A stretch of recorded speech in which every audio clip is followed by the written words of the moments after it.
Hello, good evening all of you. स्वागत है आप सभी लोगों का फ़ोकस कॉन्सेप्ट्स में। आप सभी लोगों को सबसे पहले नव वर्ष की हार्दिक शुभकामनाएँ। Wish you all a very happy new year. और आप लोगों को जो इतना वेट करना पड़ा वीडियोज़ के लिए, तो उसके लिए भी बहुत-बहुत सॉरी। और कोशिश रहेगी कि अब हम रेगुलर रहें, डेली बेसिस पर आपको मैथ सॉल्यूशंस मिलते रहें। इसीलिए देखो थोड़ा-सा जो मैंने सोचा है इस बारी मैं आपको बताता हूँ। इस बारी प्लान ये है कि हम शुरुआत रखें नॉन टीचिंग एग्ज़ाम्स के साथ। मतलब जो भी मैथ्स के हम सॉल्यूशंस करें, वो नॉन टीचिंग एग्ज़ाम्स के करें। सबसे बड़ा जो नॉन टीचिंग एग्ज़ाम अभी गुजरा है वो आपको पता है जूनियर क्लर्क है। पोस्ट कोड 13/20 था। और टोटल 20 से 21 शिफ्ट में मतलब इसका पेपर हुआ है।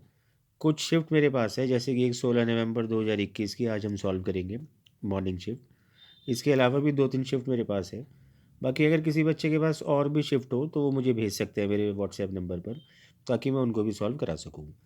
अब वन टाइम के लिए देखो मैं आपको समझा देता हूँ, हालांकि आपको भी पता होगा कि नॉन टीचिंग एग्ज़ाम है, तो आपको हर सेक्शन से यहाँ पर 40 क्वेश्चन मिलेंगे। बेशक वो रीजनिंग हो, मैथ्स हो, हिंदी हो, इंग्लिश हो या जीके हो। मैथ्स तो हम सॉल्व करेंगे ही, बट अदर सब्जेक्ट्स को आपको बड़े अच्छे से एनालाइज करना है। आपको पूरा पूरा पेपर सॉल्व करना है। बाकी मैथ्स के जो 40 क्वेश्चंस रहेंगे हम उसको दो पार्ट्स में बांट के चलेंगे। आज पहली वीडियो में पहले 20 क्वेश्चन रहेंगे और अगले 20 क्वेश्चन अगली वीडियो में। अब देखो, जो जो भी पीडीएफ रहेगी मेरे पास, तो वो कंप्लीट पीडीएफ मैं आपको भी दूंगा। मतलब डिस्क्रिप्शन बॉक्स में आपको लिंक मिल रहा होगा, तो वहाँ से आप इसको डाउनलोड कर लेना। यहाँ से देखो मैथ स्टार्ट हो रहा है। मतलब जो फर्स्ट पार्ट है मैथ्स का वो यहाँ से स्टार्ट हो रहा है। हालांकि मीडियम इस पेपर का इंग्लिश है, बट मैं उसको हिंदी में कन्वर्ट करता चलूँगा। तो बड़े ध्यान से आपको मेरी बातें सुननी और समझनी है। पहला क्वेश्चन जैसे कि आपके सामने है, कहता है कि सुमित एक बास्केट खरीदता है 240 रुपये में, और इस बास्केट में 80 सेब है। अब वो 20% के लाभ पर इस बास्केट को बेच सकता है, परंतु उसने किया क्या कि इस बास्केट में से एक चौथाई सेब अपने दोस्त को क्रय मूल्य पे उसने बेच दिए, और बाकी जो सेब उसने बेचे हैं, तो आपसे पूछा जा रहा है उसने प्रति सेब को कितने रुपए में बेचा होगा, ताकि उसको उतना ही लाभ मिल सके जितना वो ओरिजिनली कमाना चाहता था। अब कुछ बातें देखो आपको बिल्कुल पढ़ते ही समझ में आ गई होगी। जैसे कि 240 में ये बास्केट खरीदी है और 80 इसमें सेब है। तो जब आप इसको 80 से डिवाइड करोगे तो आपको सीपी एक सेब का पता चल रहा है 3 रुपये। मतलब एक सेब का क्रय मूल्य हुआ 3 रुपये। उसके अलावा देखो टोटल जो सीपी है वो 240 है, और 20% का लाभ वो इसी 240 पे कमाएगा। 240 का अगर मैं आपसे 20% पूछूं तो 10% आपको पता है कि बस एक ज़ीरो हटा देनी है, 24 है। और 20% का मतलब 24 का डबल। यानी कि उसको टोटल पैसा जो मिलना चाहिए वो है 288। अब वो इस बास्केट यानी 80 सेबों का एक चौथाई, 80 का एक चौथाई आप समझ रहे हो 20 होता है। तो 20 से वो अपने दोस्त को बेच चुका है, वो भी क्रय मूल्य पर, यानी कि 3 रुपये के हिसाब से। 60 रुपये उसके पास आ चुके हैं। अभी भी 288 में से अगर आप 60 हटाते हो तो 228 रुपये और आने चाहिए, और वो आएंगे 60 सेब बेचने पर, क्योंकि 80 में से 20 तो पहले ही बेच चुका है, बचे 60। जब आप 228 को 60 से डिवाइड करोगे तब आपको पता चलेगा कि प्रति सेब अब उसे इस रेट से बेचना होगा। चलते हैं इसके बाद क्वेश्चन नंबर 2 पे। अभी जो क्वेश्चन नंबर 2 है देखो, ये थोड़ा सा आप कह सकते हो एल्जेब्रिक। हालांकि बहुत मतलब सिंपल सा क्वेश्चन है, बस आपको एक a प्लस बी का होल क्यूब वाला फॉर्मूला पता होना चाहिए। और नहीं भी पता तो मैं लिख देता हूँ, देखो a³ plus b³ plus 3ab into में a प्लस बी। अब यहाँ हो क्या रहा है, देखो b की जगह एक तो 1/a लिखा हुआ है, और इसी में बस आप क्या करोगे, दोनों तरफ क्यूब करोगे। क्यूब करते ही आपको ऐसी फॉर्म नजर आ जाएगी। तो क्यूब करते हैं देखो इसका, आप बोलोगे a³ b की जगह क्योंकि 1/a है तो आप बोलोगे 1/a³। अब 3ab का आपको समझना है, सिर्फ 3 बचेगा, क्योंकि एक को तो आप a लिखोगे लेकिन b की जगह आप लिखोगे 1/a, तो वो आपस में कैंसिल आउट हो जाएगा। और ब्रैकेट में भी बल्कि जो आपको वैल्यू लिखनी है a प्लस 1/a की, वो आपको गिवन है, तो आप यहाँ लिखोगे 10/3। अच्छा, राइट हैंड साइड में 10/3 का क्यूब आप समझ रहे हो 1000/27। तो यही वो वैल्यू है जो आपको निकालनी है। अब इसको यहाँ लिखा रहने दो बाकी 3 से 3 कटने के बाद 10 को आप उधर ले जाकर माइनस कर दो। जब आप इसको सॉल्व करोगे, अब 27 गुना 10 270, 1000 में से घटाओगे तो आपको आंसर मिल जाएगा 730/27। इसके बाद क्वेश्चन नंबर 3 है, एवरेज से है। कहते हैं कि भाई 10 आदमियों की औसत आयु तब 2 वर्ष से बढ़ जाती है जब उनमें से एक व्यक्ति जिसकी आयु 25 वर्ष है उसकी जगह एक नया व्यक्ति आ जाए। उस नए व्यक्ति की आपको आयु बतानी है। अब आपको देखो बिल्कुल सिंपल तरीके से समझना है कि जैसे कि 10 आदमी हैं, एक आदमी अगर जा रहा है तो नुकसान पूरा करने के लिए एक आदमी आ भी रहे हैं। अब ये जो आदमी गया है ना, देखो ये इसकी एज 25 साल है, और आप ऐसे सोचोगे जो नया आदमी आया है अगर उसकी एज भी 25 साल ही होती तो कुछ भी फ़र्क नहीं पड़ता, जो एवरेज पहले था वही चलता रहता। लेकिन जैसे कि नए आदमी के आने से एज बड़ी है तो इसका मतलब 25 से इसकी एज ज़्यादा एक्स्ट्रा है। अब इस एक्स्ट्रा वाली कैलकुलेशन को आपको समझना है। देखो इसका मतलब एक तरीके से सम होता है कि एवरेज 2 से बड़ा है तो वो 10 लोगों पे बड़ा है, तो यानी कि 20 सम इसके साथ ज़्यादा आया है, और 25 में आप 20 जोड़ोगे तो नए आदमी की एज आपको मिलेगी 45 साल। इसके बाद चलते हैं, देखो क्वेश्चन नंबर 4 पे, प्रॉफिट एंड लॉस से आपको बताया गया है कि एक दुकानदार एक एसी बेचता है 17,940 रुपये में।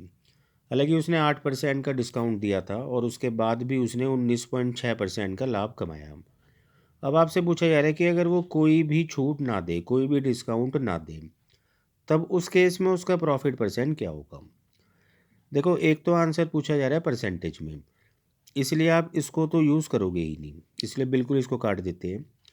और इसके अलावा आपको पता होना चाहिए सीपी और एमपी बनाने का एक जनरल तरीका, आपने ज़रूर पढ़ा भी होगा कि सीपी की जनरल फॉर्म होती है 100% माइनस डिस्काउंट परसेंट।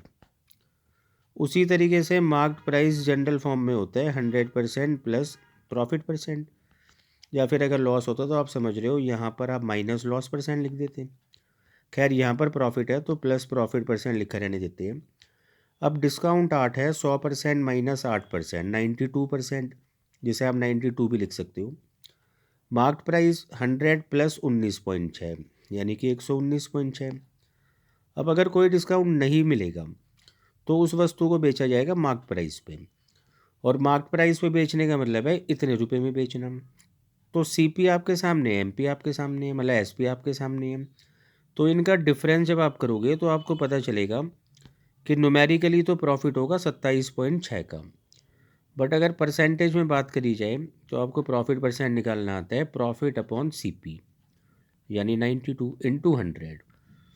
जब इसे आप कैलकुलेट करोगे, यहाँ से डेसिमल हटा, एक ज़ीरो आया, ज़ीरो से ज़ीरो कटा, और 92 पूरा इसको 3 बारी में काट रहे हैं, 3 गुना 10, यानी कि उस केस में 30% का प्रॉफिट होता।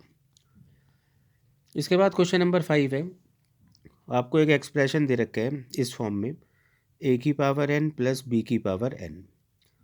अब आपको समझ रहे हैं, देखो दोनों जगह क्योंकि पावर सेम है इसलिए मैंने एन लिखा है, और उसके अलावा यहाँ पर जो एन है एक ऑड नंबर है। और होता क्या है, देखो अगर जो पावर सेम है और एक ऑड नंबर है तो ऐसे एक्सप्रेशन हमेशा डिविजिबल होते हैं ए प्लस बी से भी, और ए प्लस बी से जो नंबर बनते हैं ना उस नंबर के सभी फैक्टर से भी। अब अगर मैं यहाँ आपसे पूछूं कि भाई ए प्लस बी कितना बन रहा है, तो आप बोलोगे 15 प्लस 23 यानी कि 38। तो ये नंबर 38 से पूरा पूरा डिविजिबल होगा, और 38 के अलावा 38 के जितने भी फैक्टर्स हैं जैसे कि 2, 19, इन सब से भी पूरा डिविजिबल होगा। और 19 से जब हम इसको डिवाइड करेंगे, आप समझ रहे हो ये पूरा पूरा डिविजिबल है, तो उस केस में रिमाइंडर होगा 0। 0 इस क्वेश्चन का आंसर है।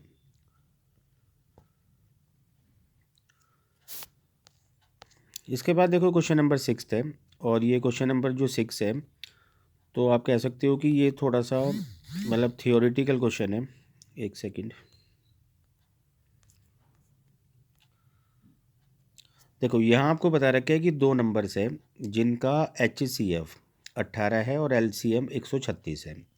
बस आपको एक बहुत छोटी सी बात पता होनी चाहिए कि जो HCF होता है वो LCM को पूरा पूरा कंप्लीटली डिवाइड करता है, जबकि यहाँ पर जो LCM 136 है वो HCF यानी 18 से पूरा डिवाइड नहीं हो पा रहा।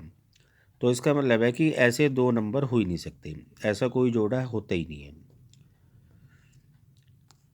इसके बाद क्वेश्चन नंबर 7 है,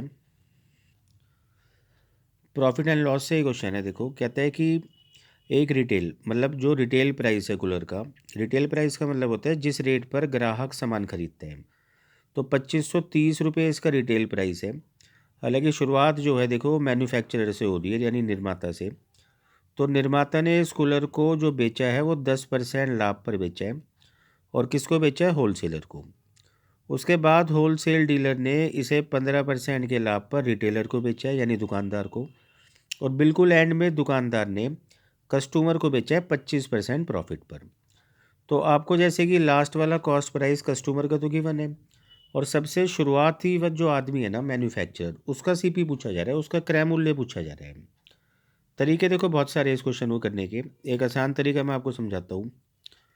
आपको करना क्या है, जैसे कि 10% प्रॉफिट है तो आप इसकी फ्रैक्शन बनाओ। आप बोलोगे 1/10। तो मतलब आप कह सकते हो कि मैन्युफैक्चरर ने अगर 10 में ख़रीदा है, एक का प्रॉफिट कमा के 11 में होलसेलर को बेचा होगा। उसी तरीके से होलसेल डीलर ने 15% के लाभ पर रिटेलर को बेचा है। 15% की फ्रैक्शन 3/20 होती है। यानी कि अगर 20 में ख़रीदा होगा होलसेलर ने तो 23 में बेचा होगा रिटेलर को। और बिल्कुल लास्ट में रिटेलर ने भी 25% का प्रॉफिट कमाया, जिसकी फ्रैक्शन होती है 1/4। कि अगर रिटेलर ने 4 में ख़रीदा है तो कस्टमर को 5 में बेचा होगा। अब ये देखो एक तरीका होता है कंबाइन करने का। अगर आप इन नंबर्स को मल्टीप्लाई करते हो तो सबसे शुरुआती आदमी यानी कि मैन्युफैक्चरर का सीपी, और इसको मल्टीप्लाई करते हो सबसे लास्ट यानी कस्टमर की सीपी का रेशियो आपको मिल जाएगा। मतलब दोनों के क्रय मूल्यों का अनुपात मिल जाएगा। क्या अनुपात मिल रहा है चेक करते हैं। जैसे कि आप काट भी सकते हो थोड़ा। तो यहाँ से 4 × 4 16 × 10 यानी 160। और इधर जब आप मल्टीप्लाई करोगे 253। यानी अगर मैन्युफैक्चरर के लिए क्रय मूल्य 160 है तो कस्टमर के लिए 253 है। बट आपको गिवन है कि कस्टमर ने इसे 2530 में ख़रीदा है। और आप समझ रहे हो कि 253 का ये 10 गुना होता है। तो बस आप सिंपली यहाँ पर भी 10 से गुना करोगे और मैन्युफैक्चरर का क्रय मूल्य आ जाएगा 1600। इसके बाद देखो क्वेश्चन नंबर 8 है, पार्टनरशिप का क्वेश्चन है। आपको बताया जा रहा है कि धीरू, वीरू और शेरू मतलब एक व्यापार शुरू करते हैं पार्टनरशिप में। इन तीनों के छोटे छोटे नाम लिख लेते हैं। देखो धीरू, वीरू और शेरू। अब आगे कहते हैं कि धीरू ने कुछ पैसा निवेश किया था 4 महीने के लिए, और 1/8 उसको प्रॉफिट मिलता है, वो क्लेम करता है। वीरू ने भी कुछ पैसा इन्वेस्ट किया था 6 महीने के लिए, और वो 1/3 लाभ मांगता है। मतलब टोटल का जो भी प्रॉफिट हुआ है उसका 1/3 वीरू को प्रॉफिट चाहिए। शेरू इन्वेस्ट करता है 1560 8 महीने के लिए, और पूछा हमसे जा रहा है कि धीरू ने कितना पैसा इन्वेस्ट किया था। तो देखो पार्टनरशिप में आपको मैं कॉन्सेप्ट समझा देता हूँ। एक तो होता है कैपिटल और एक होता है टाइम। कैपिटल का मतलब होता है निवेश यानी कि पूंजी, और टाइम आप समझ ही रहे हो कितने समय के लिए निवेश किया था। दोनों को मल्टीप्लाई करके हमें पता चलता है प्रॉफिट। और प्रॉफिट किस रेशियो में हमें बांटना है तो वो इनसे बनते हैं। तो इसलिए यहाँ पर जो दो फैक्टर्स है वो एक तो कैपिटल है और एक टाइम है, मतलब जिस पे प्रॉफिट डिपेंड करेगा। अब कैपिटल यानी कि पैसा, धीरू ने मान लेते एक्स लगाया है, वीरू ने वाई, और शेरू का गिवन है 1560। उसके अलावा टाइम आपको बता रखा है। धीरू ने 4 महीने के लिए और वीरू ने 6 महीने के लिए, जबकि शेरू ने 8 महीने के लिए पैसा लगाया था। प्रॉफिट का रेशियो भी आप तैयार कर सकते हो। यहाँ मैं ऐसा मान लेता हूँ कि टोटल प्रॉफिट 24 हुआ था इस बिजनेस से। और 24 मैंने इसलिए माना है क्योंकि वो नंबर देखो 8 से और 3 से कटना ज़रूरी था, और 8 और 3 से कटने वाला सबसे छोटा नंबर 24 है। 24 अगर टोटल प्रॉफिट हुआ है तो 24 का 1/8 आप समझ रहे हो 3। 24 का 1/3 आप बोलोगे 8। और 24 में से 3 और 8 का मतलब 11 तो धीरू और वीरू को मिलाकर मिल रहे हैं। तो 24 में से जब आप 11 घटाओगे तो 13 मिलना चाहिए फिर शेरू को। अब बस कैलकुलेट करना है। देखो कैलकुलेट ऐसे करेंगे कि धीरू ने x रुपये लगाए 4 महीने के लिए, और इसी के नीचे मैं शुरू को भी लिख देता हूँ कि उसने 1560 लगाए 8 महीने के लिए, और उनको जो प्रॉफिट मिल रहा है वो मिल रहा है इस रेशियो में 3 और 13। तो जब आप इसको कैलकुलेट करोगे, जैसे कि 13 इस नंबर को 12 और 1 0 120 बारी में कटेगा, और 4 से नंबर आप काटोगे 2 बारी में। तो x की वैल्यू जो आपको यहाँ से मिलेगी, देखो 120 गुना 2 240 गुना 3 720। तो इसका मतलब है धीरू ने 720 रुपये इस बिजनेस में लगाए थे। इसके बाद क्वेश्चन नंबर 9 है, और बहुत ही आसान सा क्वेश्चन है। आपसे पूछा जा रहा है कि ऐसा सबसे छोटा नंबर बताना है जिसे जब हम डिवाइड करें 11 16 और 12 से तो रिमाइंडर 7 12 और 8 बचे। अब ज़रूर आपने कॉन्सेप्ट पढ़ा होगा, जब अलग अलग रिमाइंडर्स बचते हैं तो हम उनका अंतर डिवाइज़र के साथ देखते हैं, और आप कहीं भी देख लो ये अंतर आपको 4 मिल रहा है। तो बस आप करोगे क्या, पहले तो आप एक नंबर तैयार करोगे सबसे छोटा, जो 11 16 और 12 से पूरी तरीके से डिवाइड हो जाए, और वो इनका एलसीएम होते हैं। तो जब आप इन तीनों का एलसीएम लोगे तो आपको 528 मिलेगा, और इसी नंबर में से जो ये कॉमन डिफरेंस होता है इसको बस माइनस कर देना होता है। तो आंसर आपको मिलेगा 524। इसके बाद क्वेश्चन नंबर 10 है, सिंप्लीफिकेशन का आप इसको कह सकते हो। आपको बताया जा रहा है कि अगर आप 40% निकालते हो 50% का, लिखते चलते हैं इसको, देखो, और 50% अगर आप निकालते हो 30% का, और 30% 2500 का, तो यहाँ से आपको एक ही वैल्यू मिल जाएगी। उसी तरीके से अगर आप 20% निकालते हो 26% का, और 26% 10,000 का, तो आपको बी की वैल्यू मिलेगी। इसको कैलकुलेट कर लेते हैं। देखो, जैसे कि यहाँ से तो 4 से 4 0 ख़त्म, तो 26 गुना 20, तो आप बोलोगे बी की वैल्यू तो आपको मिल गई 520। उसी तरीके से ए की वैल्यू निकालते हैं, जैसे कि 2 से 2 0 कटी, और 25 से नंबर 4 बारी कटा, एक एक ज़ीरो आप काट लो, 4 से 4 भी कट गया, तो ए की वैल्यू आपको मिल रही है 150।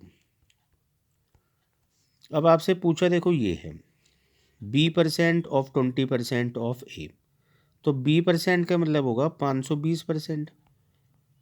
520% आपको निकालना है 20% का, और 20% आपको निकालना है ए यानी कि 150 का।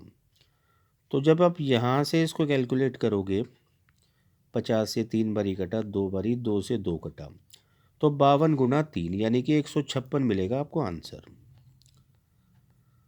क्वेश्चन नंबर 11 परसेंटेज से आप कह सकते हो। कहते हैं कि एक सेल्समैन है जिसे जो भी वो सेल्स करता है उस पर 9% कमीशन के रूप में मिलता है। हालांकि अगर वो 10,000 से ऊपर की सेल्स करता है तो उसको फिर 3% बोनस के रूप में और भी कमीशन मिलता है, और टोटल उसको कमीशन मिला है 1320 रुपये का। तो आपको बताना है उसने कितने रुपए की सेल्स करके दी है। तो देखो, पहले 10,000 तक तो आपको पता है कि अगर वो 10,000 की सेल्स करेगा तो उसको 9% का कमीशन मिलेगा, और 10,000 का जब आप 9% निकालोगे तो आप समझ पा रहे हो आपको मिलेगा 900। तो यहाँ लिख देते हैं कि पहले 10,000 पे जो उसको कमीशन मिला है वो है 900 रुपये। अब 10,000 से ऊपर वो जितनी भी सेल्स करेगा तो इस सेल्स का उसको मिलेगा, देखो, 12%। 9% तो मिलना ही है, 3% बोनस भी, और ऊपर का ये कितना कमीशन है तो ये भी आप पता लगा सकते हो। टोटल 1320 में से 900 जब आप घटाओगे तो आप बोलोगे 420। अब किस नंबर का ये 12% 420 है, अब इसको कैलकुलेट कर लो। 12 से ये नंबर देखो, 3 बारी में 36 और 5, और 100 गुना 35 यानी कि 3500। तो इसका मतलब है 10,000 से ऊपर 3500 रुपये की सेल्स और भी की थी, तो टोटल सेल्स उसने 13,500 की करके दी है। इसके बाद क्वेश्चन नंबर 12 है, और ये मिक्सचर से है। कहता है कि एक बर्तन में वाइन और वाटर, ये दोनों ही डब्ल्यू से है, तो इसको अल्कोहल लिख लेते हैं। मतलब आपको अल्कोहल और वाटर का एक रेशियो दे रखा है 3:1 में, मतलब एक बर्तन में है अल्कोहल और वाटर। कहता है कि कितना भाग इस मिश्रण से निकालकर हमें बिल्कुल उतना ही पानी मिलाना होगा ताकि ये अनुपात 1:1 हो जाए। अब देखो, आपको समझ रहे हैं, निकाल तो आप मिश्रण रहे हो लेकिन मिला सिर्फ पानी रहे हो। तो सिर्फ पानी मिलाने का मतलब क्या होगा कि दोनों जगह पर अल्कोहल की मात्रा बराबर होनी चाहिए। ऊपर अल्कोहल 3 है, नीचे 1 है। दोनों को सेम बनाने के लिए 3 बना सकते हो आप। तो नीचे 3 बनाने के लिए ना 3 से मल्टीप्लाई आपको करना होगा। इस तरीके से आप 3 से मल्टीप्लाई कर लोगे जब, तो बिल्कुल आपको नज़र आ जाएगा कि भाई जो पानी है वो 2 यूनिट मिलता नज़र आया। और पानी बिल्कुल हमने उतना ही मिलाया था जितना मिश्रण निकाला है। तो एक तो हमें ये बात पता चल गई कि हमने मिश्रण निकाला है 2। अब ये जो 2 मिश्रण हमने निकाले हैं ना, ये हमने निकाला होगा शुरुआती मिश्रण से, यानी कि इनिशियल मिक्सचर से। और इनिशियल मिक्सचर क्या होगा, बड़े ध्यान से आपको समझना है। ये जो आपको फाइनल मिक्सचर नज़र आ रहा है ना, 3 और 3 6 यूनिट, ये फाइनल भी होगा और इनिशियल भी होगा। क्योंकि जितना आपने लिक्विड निकाला है उतना ही आपने पानी भी मिलाया है। तो इसका मतलब टोटल क्वांटिटी बिल्कुल शुरुआत और बिल्कुल लास्ट की बराबर होनी चाहिए। तो इनिशियल मिक्सचर रहेगा 6। तो 2 हिस्से आपने 6 में से निकाले, जिसको आप कह सकते हो 1/3। इसके बाद क्वेश्चन नंबर 13 है। देखो, यहाँ पर आपको बता रखा है कि एक कंपनी में 60% कर्मचारी तो है पुरुष। 60% की देखो आप फ्रैक्शन समझते हो, 3/5। अब बोलोगे अगर 5 यहाँ पर टोटल कर्मचारी है तो 3 उसमें से मैन है। तो इसका मतलब है कि जो फीमेल्स होगी वो 2 होगी। बल्कि मैं यहाँ पर 2 ज़ीरो और लगा देता हूँ जिससे कैलकुलेशन करने में आसानी रहे। तो 500 कर्मचारियों में से 300 आदमी और 200 महिलाएं। कहते हैं कि सभी कर्मचारियों का 48% इनमें से शादीशुदा है। तो टोटल कर्मचारी देखो 500 है और इनका 48% आप ऐसे निकाल सकते हो। तो 240 टोटल यहाँ पर मैरिड है। और कहता है इन्हीं में से, यानी 240 में से ही इतना परसेंट आदमी है। अब 66.66 की भी देखो फ्रैक्शन आपको पता होनी चाहिए, 2/3 होता है। और जब आप 240 का 2/3 निकालोगे तो यहाँ से आपको पता चलेगा कि 160 इनमें से शादीशुदा मेल है। तो आप बोलोगे 80 शादीशुदा महिलाएं होगी। और अगर 200 में से 80 महिलाएं शादीशुदा है तो फिर जिन्होंने मतलब जिनकी शादी नहीं हुई वो महिलाएं 120 होगी। बस इन्हीं महिलाओं का हमें परसेंटेज निकालने हैं। तो परसेंटेज निकालने के लिए करना क्या होगा कि 120 आउट ऑफ टोटल वुमेन, यानी कि 200 × 100। और जब आप इसको कैलकुलेट करोगे तो आंसर आपको मिल जाएगा 60%। इसके बाद क्वेश्चन नंबर 14 है और LCM HCF से है। आपको देखो एक बहुत छोटी सी प्रॉपर्टी पता होगी कि अगर 2 नंबर A और B है तो इन दोनों का प्रोडक्ट गुणनफल बिल्कुल उतना ही होता है जितना इनके HCF और LCM का प्रोडक्ट होते हैं। इसी प्रॉपर्टी का यूज़ आपको करके आंसर करना है। आपको दोनों नंबर्स का LCM बता रखा है 3225। आपको दोनों नंबर्स का HCF बता रखा है 5। और जो 2 नंबर्स है उनमें से एक नंबर आपको 215 बता रखा है। सेकंड नंबर बस आपको निकालने हैं। तो जब आप इसको कैलकुलेट करोगे, मतलब 215 इसको काटेगा जो भी है, तो आंसर आपको मतलब मिल जाएगा एक नंबर। इसको सॉल्व भी कर लेते हैं। असल में इन्होंने पूछा कुछ और है। इन्होंने सेकंड नंबर नहीं पूछा बल्कि दोनों नंबर्स का एवरेज पूछा है। तो सेकंड नंबर एक बार ही निकाल ही लेते हैं। जैसे कि इस 215 को मैं 5 से काट देता हूँ तो ये कटेगा 4 बारी में 20 और 3 बारी में। और 5 से आप इस नंबर को काट दो 43। बाकी जब इस नंबर को काटेगा तो आपको मिलेगा देखो 75। अब इसको कैलकुलेट कर लेना। तो सेकंड नंबर यहाँ पर 75 है, फर्स्ट नंबर यहाँ पर 145 है। और दोनों का एवरेज अगर आपको निकालना है तो डिवाइडेड बाय 2 करोगे। सॉरी, 145 नहीं है, फर्स्ट नंबर 215 है। मतलब वो आंसर पे ध्यान चला गया। 75 यहाँ पर सेकंड नंबर है, फर्स्ट 215 है। दोनों को जोड़ के बस 2 से डिवाइड करना है। तो जब आप दोनों को जोड़ोगे तो 290 आपको बनता नज़र आ रहा होगा और 2 से डिवाइड करके 145 होगा इनका एवरेज।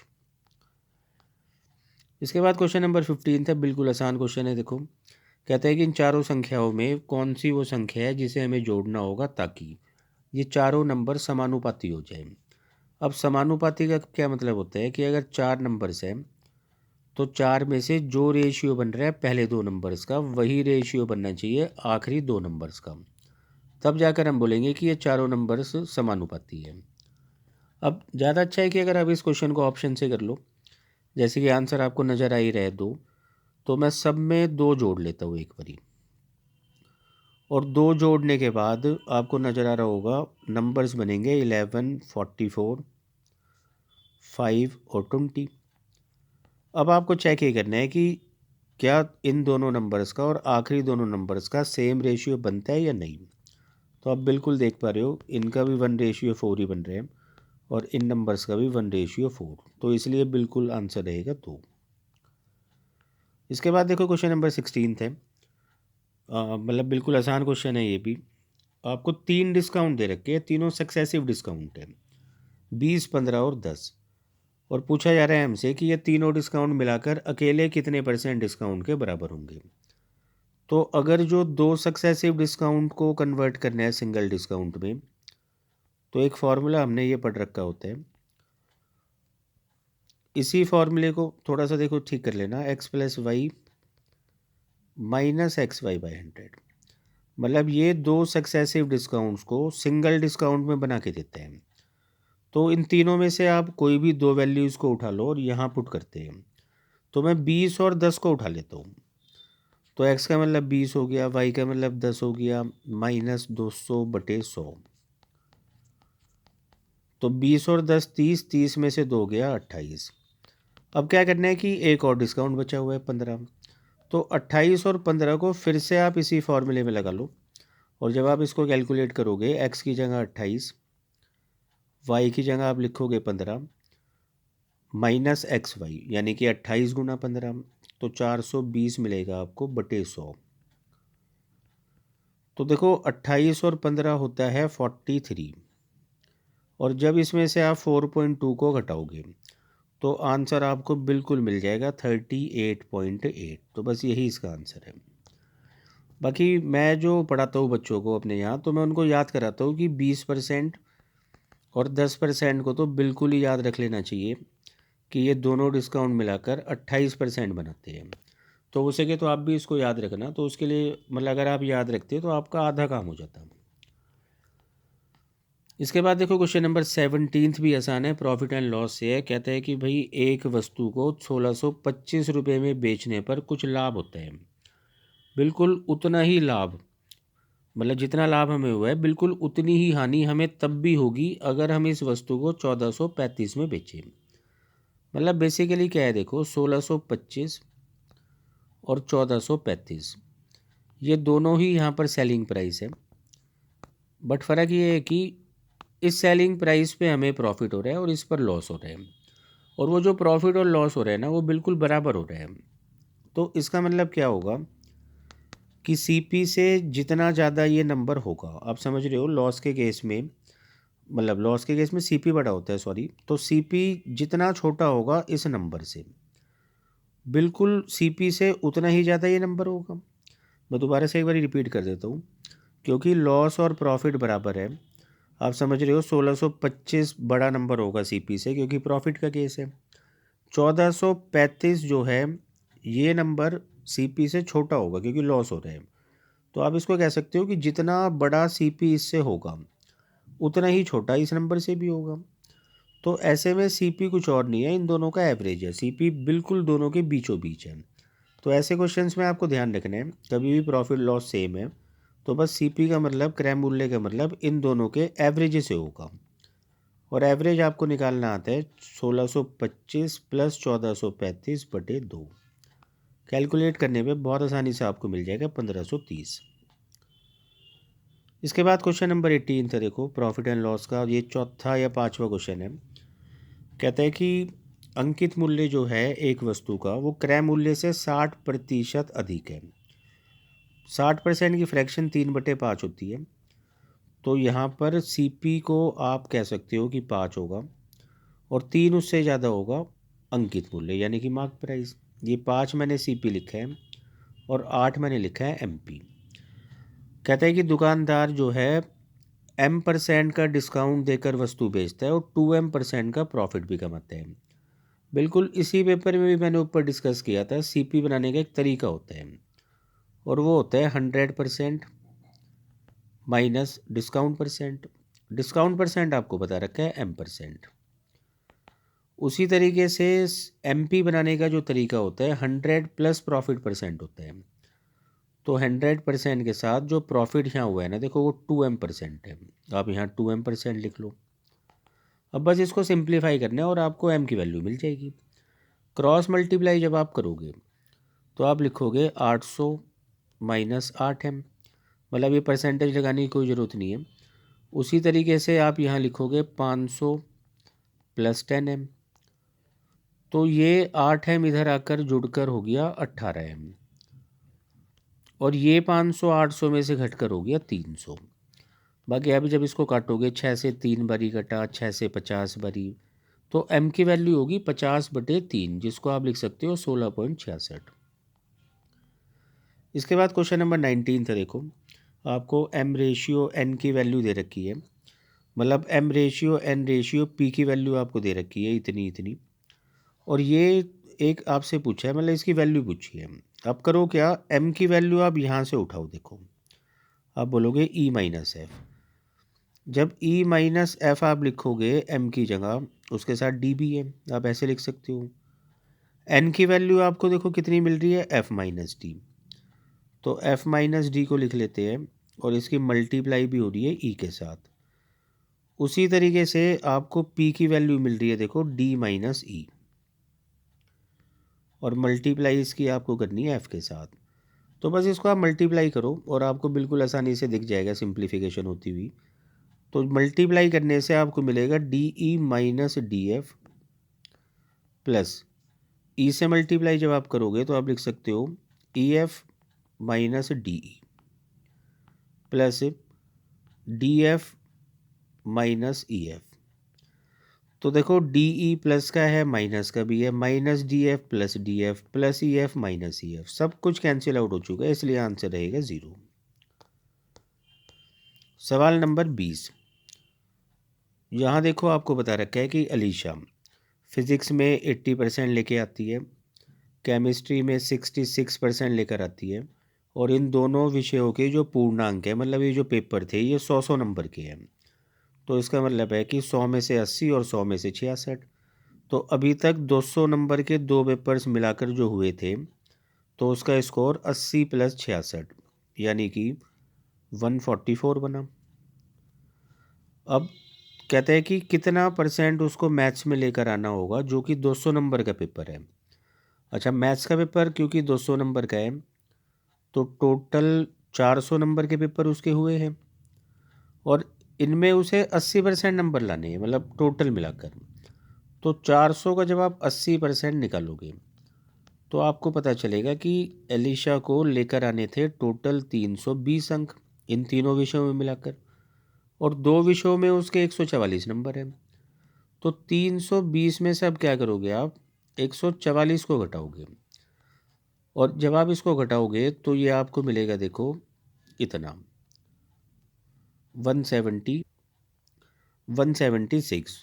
और यहाँ जब आप 176 रखोगे, यानी इतने नंबर मैथ्स में लेकर आने हैं, परसेंट के लिए 100। बाकी एक बारी चेक कर लेते हैं। देखो थोड़ा सा ना, देखो यहाँ पर आप ठीक कर लेना, 80 और 66 ये एक्चुअली 146 बना रहे हैं, और 320 में से जब आप 146 को माइनस करोगे तो ये 174 बनेगा। तो 174 मार्क्स उसको एक्चुअल में लेके आने हैं मैथ्स में। जब आप इसको सॉल्व करोगे तो बहुत आसानी से आपको पता चल रहा है कि 87% मार्क्स उसको मैथ्स में लेकर आने होंगे। तो यहाँ भाई ये पहले 20 क्वेश्चन ख़त्म होते हैं, बाकी अगले 20 क्वेश्चन आपको सॉल्व होते हुए दिख रहे होंगे अगली वीडियो में। तब तक आप इसको अच्छे से कंप्लीट करो। Thank you.